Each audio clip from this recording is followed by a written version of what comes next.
सिद्दीकी जो कि रुकन असेंबली के तौर पर यहाँ से फाइट कर रहे हैं, मैदान में हैं।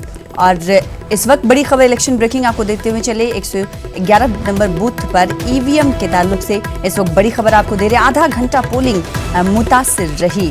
एमआईएम के उम्मीदवार नासिर सिद्दीकी ने इजाफी वक्त का मुतालबा किया है। इस वक्त की बड़ी खबर आपको दे रहे हैं। कुछ देर पहले हम आपको इनकी बाइट भी सुनवा रहे थे, रद्दमल भी सुना रहे थे। तो इस वक्त की बड़ी खबर आपको दे रहे हैं महाराष्ट्र के औरंगाबाद से इलेक्शन ब्रेकिंग। इस वक्त की बड़ी खबर 111 नंबर बूथ पर ईवीएम मशीन में तकनीकी खराबी देखी गई, जिसके बाद नासिर सिद्दीकी जो कि रुकन असेंबली के लिए चुनावी मैदान में है, आधा घंटा पोलिंग मुतासिर हुई है। इसके लिए नासिर सिद्दीकी ने इजाफी वक्त की मांग की है, मुतालबा किया है। तो महाराष्ट्र के औरंगाबाद से हम आपको बड़ी खबर दे रहे हैं, जहां पर ईवीएम मशीनों में तकनीकी खराबी की खबर है और आधा घंटे तक कहा जा रहा है कि पोलिंग मुतासिर रही। और ये मांग की गई है नासिर सिद्दीकी की तरफ से कि आधा घंटा जो पोलिंग मुतासिर रही वो आधा घंटा उन्हें इजाफी दिया जाए, औरंगाबाद के लोगों को दिया जाए। तो तस्वीरें आप टीवी स्क्रीन पर देख रहे हैं, खासकर औरंगाबाद की तस्वीरें हम आपको दिखा रहे हैं। एमआईएम लीडर रुकन असेंबली